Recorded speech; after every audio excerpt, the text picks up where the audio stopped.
भूल चूक के लिए कौनो कार्य पर चला जाए तो त्या का ये पकड़ लिए और फिर वह के जो है बड़े मुश्किल से प्राण बचे नहीं निपटा लिए।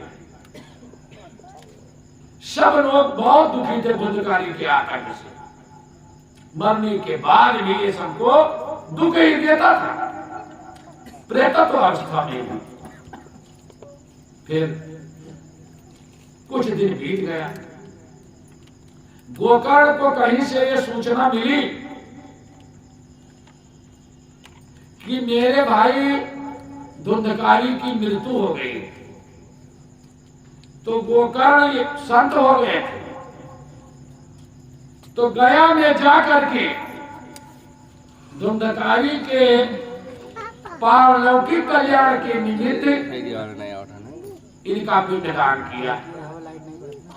लेकिन गया में पिंडदान करने के बाद भी धुंधकारी को प्रेतत्व योनि से मुक्ति नहीं मिली। अब बड़ा समय बीता और 10-20 वर्ष ऐसे बीत गए। एक बार गोकर्ण महाराज को चिंता हुई कि चल करके जन्म स्थान पर भी भ्रमण करना चाहिए, वहाँ के नगर वासियों का हालचाल भी लेना चाहिए। बहुत दिन हो गया जब से घर छोड़ा हमने, तब से किसी से मिला नहीं। तो भैया ऐसा विचार करके चलते चलते रात्रि के समय गोकर्ण अपने स्थान पर आए जहाँ उनका पहले का घर।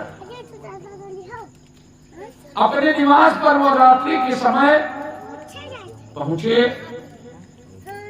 तो वहां पर जैसे धुंधकारी के भय से कोई आता जाता तो था नहीं, लेकिन ये गांव को भी नगर में किसी के यहाँ नहीं गए। अपने ही स्थान पर अपने ही घर पर ये आशा लगाई और वही फिर आराम करेगा रात्रि के।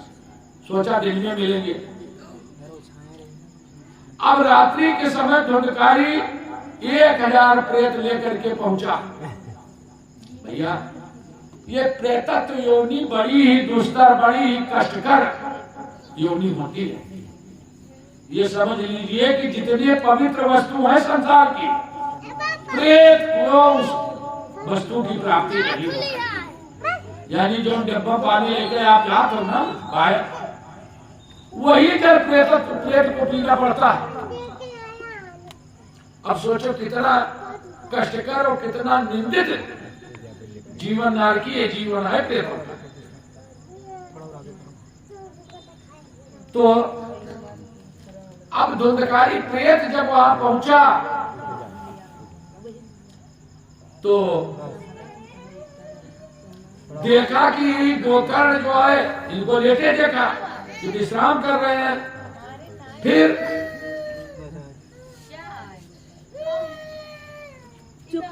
हुआ क्या कि यहाँ पर लीला दिखावे जा, इसको बड़ी ईर्ष्या जलन हुई कि ऐसा कौन सा आदम है जिसकी मृत्यु निकट खींच करके ले आई कि हमारे जमीन पर ये सुख पूर्वक लेता हुआ है। अरे का तो हमारा है। अब प्राण इनके हरण करे के लिए उपाय करेगा, लेकिन जो व्यक्ति भगवान के भक्त होता है, यानी देवभर के जे आश्रय लिए होता है, जिसके ऊपर भगवत कृपा होती है, उसका प्रेत कुछ बिगाड़ नहीं पाते। तो जब ये उनके सर पर आने का प्रभाव किया तो इसके प्रभाव जो है प्रयास निष्फल हो गए धुंधकारी के। तो अब ये क्या किया धुंधकारी ने कि अनेक प्रकार के वेश को, रूप को बदल करके और डराने लगा दूर से ही गोकर्ण को।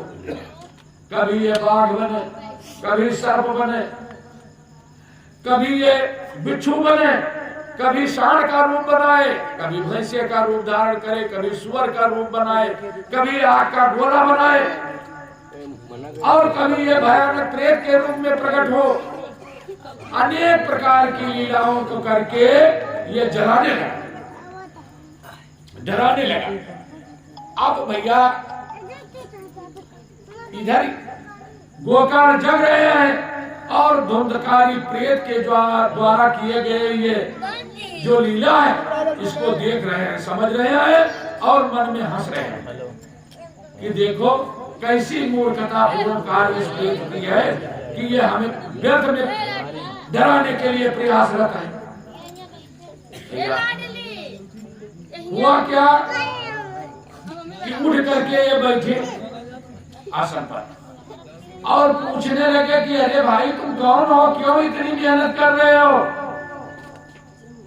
हमारे ऊपर तुम्हारे किसी माया का किसी शक्ति का प्रभाव नहीं होगा, तो व्यर्थ में आप परेशान ना हो जाओ। धुंधकारी कुछ बोला लेकिन गोकर्ण ने सुना तो लेकिन समझ नहीं पाए कि ये क्या कहता है। कमंडल में जल रखे हुए थे, अपनी हथेली पर थोड़ा सा जल लिया और उस जल को मंत्र से अभिमंत्रित किया और झाड़ फूंक करके उस जल का छींटा धुंधकारी प्रेत के ऊपर गया। जब अभिमंत्रित जल वो धुंधकारी के ऊपर पहुंचा तब ये बोलने लगा और रोने लगा। कहा कि अहम भ्राता तो दीयो अस्मि धुंधकारी नामतः। कहा कि भैया मैं तुम्हारा भाई धुंधकारी हूं और मैंने जीवन में इतने बड़े पाप किए कि उस पाप के कारण जो है हमें प्रेतत्व योनि की प्राप्ति हुई है।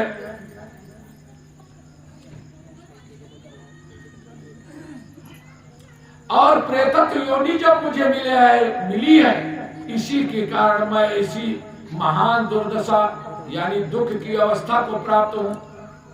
हे अहो बंधो कृपा सिंधो भ्रातुर्मास मोचय, यानी हे भाई हे दया सिंधु आप मेरा जो है उद्धार करिए, इस कष्ट से मुझे निवृत्त करिए।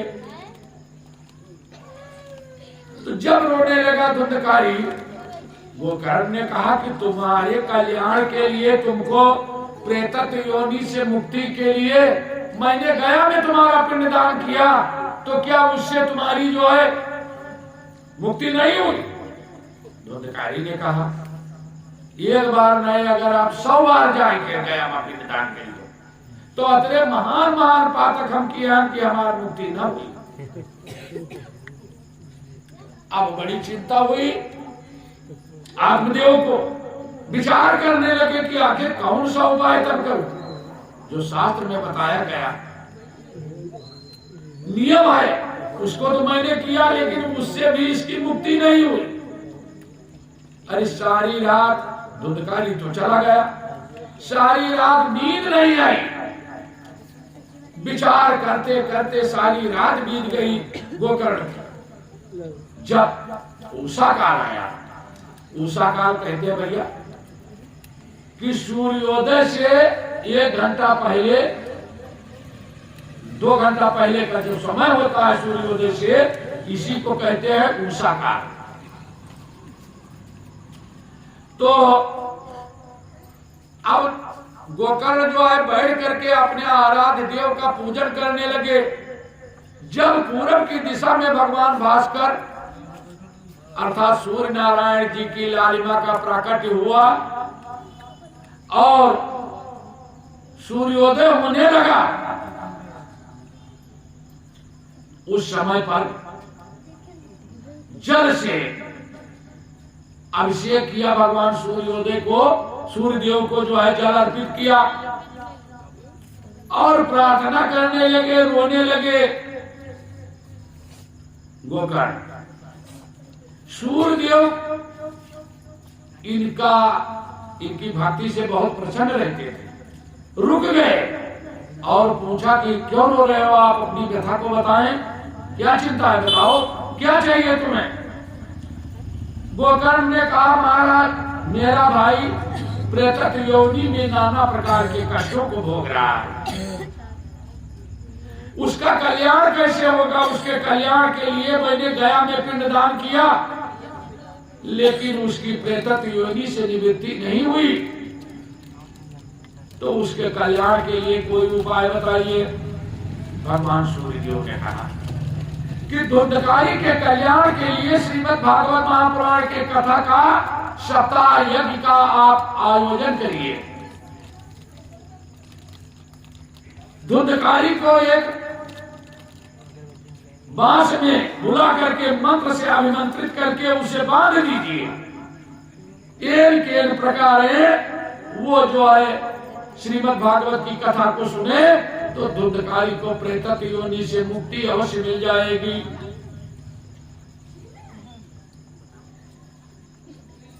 सूर्यदेव के सलाह को सुन करके अत्यंत प्रसन्न हुए गोकर्ण जी। बारंबार उनको प्रणाम किया, नमस्कार किया और इधर पूजन अपना समाप्त किया। जब प्रकाश फैला, सवेरा हुआ, अब गोकर्ण भी टहलने के लिए निकल चले। नगरवासी लोगों ने देखा कि ये तो गोकर्ण है, दंड प्रणाम किया, अपने अपने घर को ले गए। सभी लोगों ने इनका बड़ा यथाउचित आदर सम्मान सत्कार किया। उसके बाद में सभी लोगों ने, नगरवासियों ने अपनी अपनी व्यथा कथा, जो धुंधकारी के द्वारा वो लोग दुखी थे, तो धुंधकारी के प्रेत रूपी कष्ट से निवृत्ति के लिए, निवारण के लिए सभी लोगों ने प्रार्थना किया गोकर्ण से। गोकर्ण ने कहा, मन में विचार किया, ये तो बड़ा अच्छा है, गांव के लोग हमसे उपाय पूछ रहे हैं कि धुंधकारी के द्वारा कष्ट से मुक्ति मिले। धुंधकारी भी चाहता है कष्ट से मुक्ति मिले। मैं अकेला था, कोई सहयोग देने वाला नहीं था। विचार करके समझाया कि धुंधकारी प्रेत से मुक्ति तो तुम्हें मिल जाएगी, लेकिन इसके लिए आप लोगों को ये 1 सप्ताह का समय चाहिए। उसमें कुछ धन का भी खर्चा होगा, कुछ व्यवस्थाएं देखनी पड़ेगी। तो ये सारा कार्य आप लोग करिए, तो ये कार्य संभव नहीं है, संभव हो जाएगा। गांव के लोग कहें, महाराज जो कुछ हमने लायक हुए सभी तैयार है, तन मन धन से भैया। श्रीमद् भागवत महापुराण के कथा का प्रारंभ का आयोजन का जो है सारी व्यवस्था पूर्ण हुई। गोकर्ण जी स्वयं पंडित बने, गांव वाले जो है यजमान बने। 7 गांठी का एक बांस में आमंत्रित करके बांधा गया। देखो, ये जो पताका लगाया जाता है, ये भगवान महाबली बजरंगबली का रूप है, ये उनका प्रतीक है। पताका का पूजन बजरंगबली का पूजन है। बजरंगबली की पूजा इसलिए की जाती है ताकि भगवत कथा में किसी भी प्रकार की विघ्न बाधा न आए, निर्बाध निर्विघ्न रूप से ये कथा संपन्न हो सके। तो कल्याण के लिए बजरंगबली का आवाहन किया जाता है, क्योंकि भगवान की कथाओं के सबसे परम प्रिय भक्त, इसके चातक, इसके चाहने वाले बजरंगबली हैं। तो उनका आवाहन होता है। जहां पर बजरंगबली रहते हैं तो वहां पर प्रेत की उपस्थिति नहीं रह सकते है। तो इसलिए मंत्र से अभिमंत्रित करके एक छोटे से बांस के टुकड़े में बांधा गया 7 गांठ के रुमांस रहा। कथा का आयोजन हुआ। श्रीमद् भागवत महापुराण की कथा होने लगी। 1 दिन बीता तो उस बांस की एक गांठ फट गई। ऐसे क्रम वार एक दिन पर एक गांठ उसकी जो है अपने आप चिटक जाए, अर्थात फट जाए। तो 7वें दिन वो बांस पूरा का पूरा 2 टुकड़े में विभक्त हो गया और उस बांस के अंदर से जो प्रेत रूपी धुंधकारी था उसकी प्रेतत्व योनि से निवृत्ति हो गई और वो देवताओं के समान सर्वांग सुंदरम दिव्यम निर्मल का प्रभम, सर्वांग सुंदर दिव्य निर्मल स्वरूप सोने के समान दीप्यमान, यानी जिसमें आभा हो, जिसमें प्रकाश हो, चमक रहा हो, ऐसी उज्ज्वल मूर्ति का प्राकट्य हुआ। चतुर्भुज रूप, 4 हाथ हैं धुंधकारी के, और वो दिव्य मूर्ति श्रीमद् भागवत महापुराण को प्रणाम किया। कलशा आगे स्थापित अन्य सभी देवी देवताओं को नमस्कार किया, उनका वंदन किया, अभिनंदन किया और परिक्रमा लगा करके जय जयकार करता हुआ वो जो है परम हर्ष चित्त से प्रसन्न होकर के देवलोक को चला गया। ऐसा श्रीमद् भागवत महापुराण के कथा का प्रभाव है। बोलिए श्रीमद् भागवत महापुराण की जय।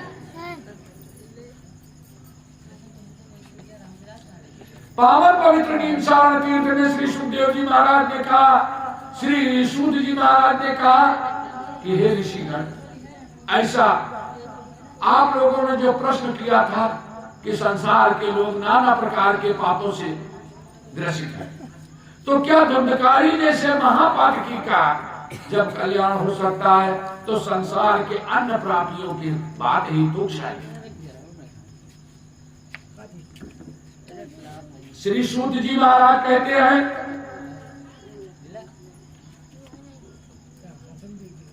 कि जब भगवान नारायण श्री कृष्णचंद्र जी अपनी लीला का संवरण करके यानी समेट करके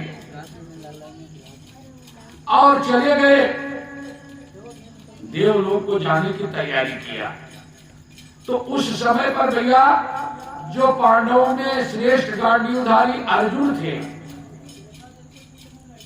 अर्जुन संयोग से उस समय पर द्वारिकापुरी में ही थे। तो उस समय पर जो त्रेता युग का बाली बानर था, जिसको भगवान ने धोखे से मारा था, चूंकि बाली को यह वरदान प्राप्त था कि सामने से अगर कोई लड़ने के लिए आता तो उसका आधा बल वो खींच लेता था, इसलिए बाली अजय था। तो भगवान को अंत में बाली को मारने के लिए वोट यानी छिपके मारेगा, और छिप करके किसी के ऊपर आघात करना यह अधर्म कहा गया है। मारो तो सामने से मारो। बाली ने कहा, जब गिरा श्री राम के बाण से बाली, तो बाली ने भगवान राम से कहा कि धर्म हेतु अवतारे व गोसाई और पुनि मोहि मारे व व्याध की नाई। अरे प्रभु, आपका अवतार जो है धर्म की स्थापना करने के लिए हुआ था, लेकिन आपने छुप करके धोखा करके कपट युद्ध क्यों किया? कपट से मुझे क्यों मारा? जब बाल ने ऐसा प्रश्न किया भगवान राम से और बार बार पूछने लगा, प्रभु बोलते क्यों नहीं हो, बताएं आपने मुझे क्यों मारा? तो भगवान ने कहा कि तुमको इसलिए मारा कि आज जब तुम लड़ने के लिए आए, तुम्हारी स्त्री ने तुमको रोका था, बताया था कि सुन पति जाए गिरा सुग्रीवा। जब तुम ये जान गए कि सुग्रीव मेरी शरण में आ चुका है, तुम्हारी पत्नी ने तुम्हें मना किया, लेकिन फिर भी तुम मारने के लिए उसे पहुंच गए, इसलिए मैंने छुप करके मारा तुमको।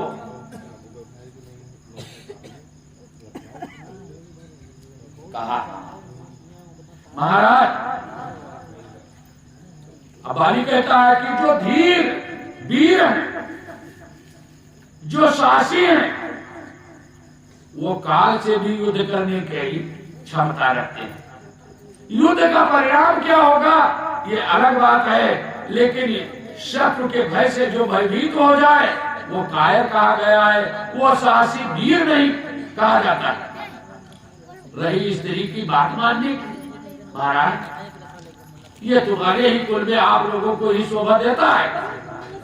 तुम्हारे पिता महाराज दशरथ कहां तुमको राज सिंहासन देना चाहते थे, लेकिन स्त्री का कहा मान करके तुमको वनवास दे दिया। अरे महाराज, ये तो तुम्हारे बाप की पिता की बात मैंने बताया। अरे जरा हम आपकी बात बता रहे हैं, दूसरे की छोड़ी। कि जब आपको मनाने के लिए आए आपके ससुर महाराज जनक जी, आपके भाई भरत जी, तो भरत जी तो बार बार आपसे विनय करते थे ना कि ये राज्य आपका है, पिता ने दिया, लेकिन मैं आपको दे रहा हूं। तो आपने कहा हाँ, पिता के वचन की रक्षा करनी है, पिता के वचन का मुझे पालन करना है, मुझे धन वैभव सुख नहीं चाहिए। कहा था नहीं कहा था? भगवान के कहा। तो कहे तो उस समय पर जनक जी ने कहा था कि तुम मेरा राज्य जनकपुर का ले लो, भरत को अयोध्या का राज दे दो, लेकिन यहां से लौट चलो महाराज। 14 साल के बाद अयोध्या में आए भगवान ने कहा। तो कहा ठीक, जब ऐसी बात है तो महाराज एक बात मैं पूछूं आपसे। कहा बताओ। तो बारी क्या पूछता है भगवान राम से कि असंभवम हेम मृगस्य जगमम तथापि रामो लुलुभे मृगाये। अरे महाराज, संसार में आज तक मैंने कहीं पर न देखा, न सुना, न कोई ऐसा प्रमाण आया कि हिरनी के बच्चा पैदा हुआ हो और सोने का पैदा हुआ। अरे का नाड़ा मांस का तो बच्चा होता है पशुओं के, लेकिन सोना चांदी लोहा शीशा के बच्चा नहीं पैदा होता।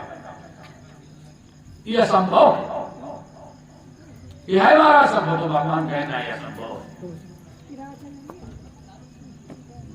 तो कहे ये बताओ, राम जैसा त्यागी जो अयोध्या का राज छोड़ सकता है, जनकपुर का राज छोड़ सकता है, लेकिन सोने के मृगा को दे करके, कुटिया को छोड़ करके, धनुष बाण लेकर के उसके पीछे दौड़ सकता है। तो आप जैसे त्यागी, कारण क्या है? पत्नी का वचन था ना कि कितना सोने का सुंदर ये मृगा है, इसको ले आओ। तो पत्नी की आज्ञा आप जैसे महापुरुष का उल्लंघन कर दी, क्योंकि ये तो तुम्हारे खानदान की बात है। तो महाराज, ये आपे के खानदान में यही चीज है, धीर वीर का नहीं मानते। अगर पत्नी के कहा पार पिता दशरथ न मानती तो शायद वो जीवित होते। पत्नी के कहा यदि आप न मानते, धनुष बाण लेकर के न दौड़ते, तो शायद आप सीता के खोज में न लगे होते, सुग्रीव की सहायता की आवश्यकता ही नहीं पड़ती। लेकिन पत्नी भक्त हो ना, तो तुम्ही को ये उचित है। अरे ऐसा ऐसा तर्क किया बाली ने कि भगवान को कहना पड़ा कि अचल करो तद राखो प्राण, कहा बाली सुनि कृपा निधाना। अरे भगवान राम ने कहा कि हे बाली, मैं तुमको अजर अमर कर दूं, तुम्हारी कभी मृत्यु ही ना हो, तुम्हें मैं अमृत दे सकता हूं, बोलो चाहिए तुम्हें अमृत? बाली ने कहा हाँ, मैंने जो सत्संग किया ये प्रश्न का जवाब है ना कि मैं जीना चाहता हूं। प्रश्न का जवाब मैंने आपसे मांगा है, वो अगर आपके पास है तो बताओ। बाली ने कहा प्रभु, मैं आपको जानता हूं कि आप कौन हो, आप कोई मानव नहीं, मानव भेष में आप पूर्ण ब्रह्म परमात्मा है। आपका दर्शन दुर्लभ है, ऐसे आपके हाथों से, आपके बाण से मेरी मुक्ति हो जाए तो मैं ऐसा शुभ अवसर नहीं छोड़ना चाहता हूं कि अमृत लियो करके। मैं ऐसे शुभ अवसर को जो है विधर, ऐसे अवसर को मैं गंवाना नहीं चाहता।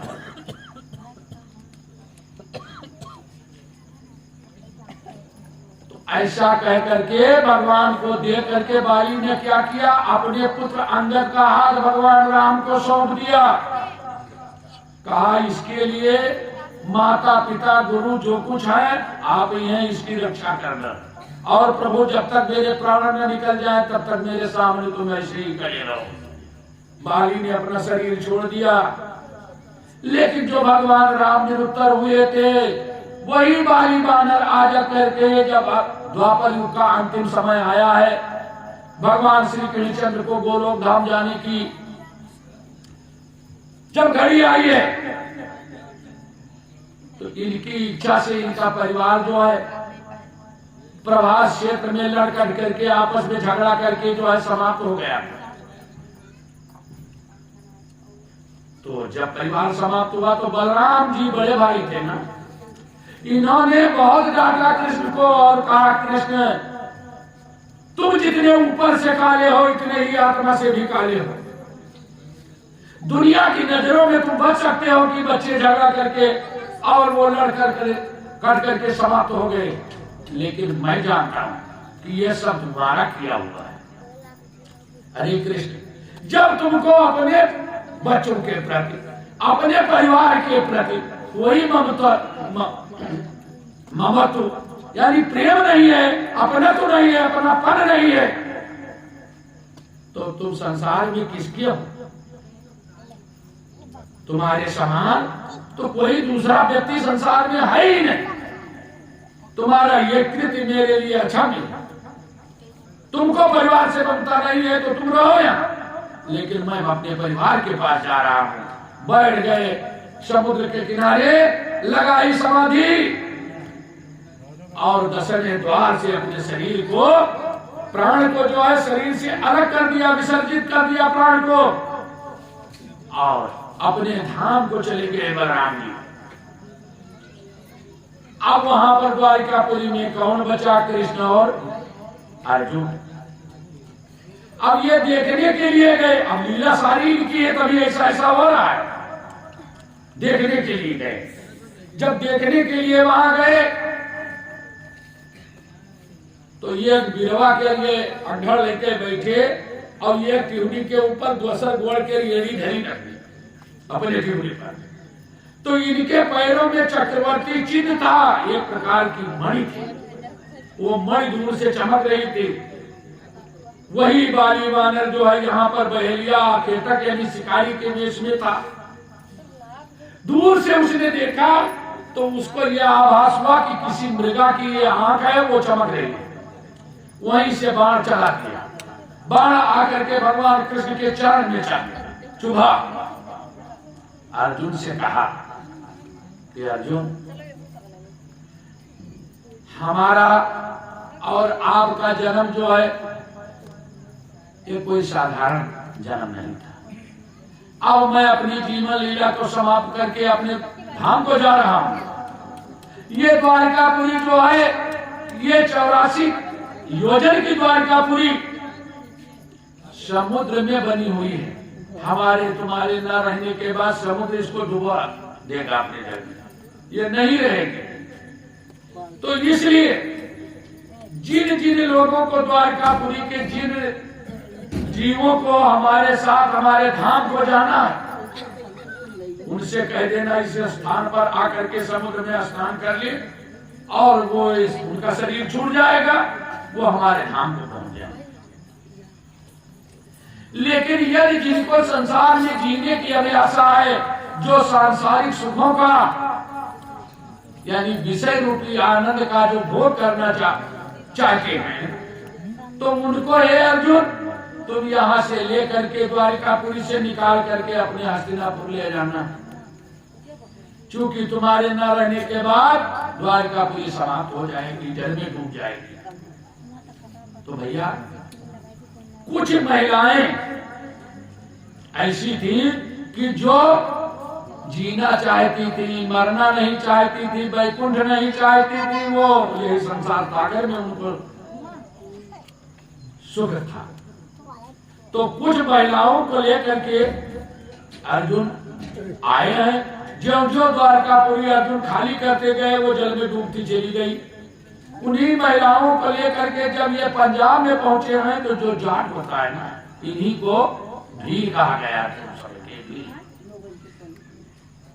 तो भैया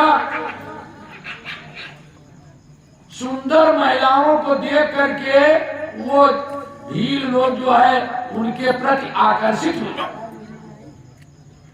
जो अर्जुन गांडीवधारी धनुष इनके पास था, जिनके समान त्रिलोक विजयी उस समय पर थे, कोई संसार में दूसरा योद्धा नहीं था।